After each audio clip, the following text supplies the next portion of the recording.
எங்க வைக்கணும்?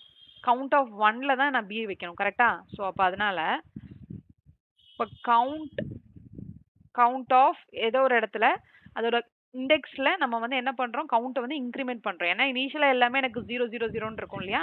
ஸோ அத வந்து இன்கிரிமெண்ட் பண்றோம். ஸோ இந்த இடத்துல கவுண்ட்க்குள்ள எப்படி அதோட இண்டெக்ஸ் கண்டுபிடிக்கிறதுன்னு பார்த்தீங்கன்னா, எனக்கு B வருது. ஸோ B யோட ஆஸ்கி கேரக்டர் இல்லையா? B யோட கேரக்டர் வந்து CHன்னு இருக்கும். ஸோ B வந்து எனக்கு CHல இருக்கும். So minus A. So minus A கொடுத்தோம்னா என்ன ஆகும்? ஏவோட ஆஸ்கி வேல்யூ என்னவோ அது, பியோட ஆஸ்கி வேல்யூவோ என்னவோ அது. இப்போ சப்போஸ் ஏவோடது 97 அப்படின்னா எனக்கு இங்கே 98ல இருந்து மைனஸ் 97 ஆகும். ஸோ 98 மைனஸ் 97 என்ன ஆகும்? 1 ஆகும். ஸோ கவுண்ட் ஆஃப் 1ல கரெக்டாக எனக்கு இன்க்ரிமெண்ட் ஆகும். ஸோ இந்த மாதிரி எனக்கு எல்லா கேரக்டர்ஸும் ஐட்ரேட் ஆகி எனக்கு இன்க்ரிமெண்ட் ஆகிடும். ஸோ எனக்கு இந்த ஃபார் லூப் முடியும் போது எனக்கு இந்த கவுண்டரே தெரிஞ்சிடும். அதுக்கப்புறம் நான் என்ன பண்ணணும்னு சொல்லியிருந்தேன், எனக்கு இந்த ரேண்டம் நோட் வந்து கன்ஸ்ட்ரக்ட் பண்ணுவோம். நெக்ஸ்ட் ஸ்டெப் அதான். ஸோ அப்போ ஏக்கு நம்ம ரேண்டம் நோட் கன்ஸ்ட்ரக்ட் பண்ணுறோம். ஸோ ரேண்டம் நோட்டில் ஃபார் கன்ஸ்ட்ரக்ட் பண்ண முடியுதான்னு பார்க்கறதுக்கு நம்ம ரேண்டம் நோட்டை ஐட்ரேட் பண்ணோம் இல்லையா?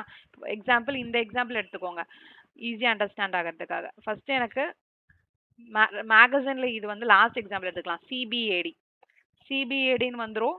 ஸோ சிபிஏடோட கவுண்ட் எல்லாமே எனக்கு மெயின்டைன் ஆகிடும். நெக்ஸ்ட் வந்து ரேண்டம் நோட் கன்ஸ்ட்ரக்ட் பண்ண முடியுதான்னு பார்க்குறக்கு எனக்கு ஏபிசி வரும்.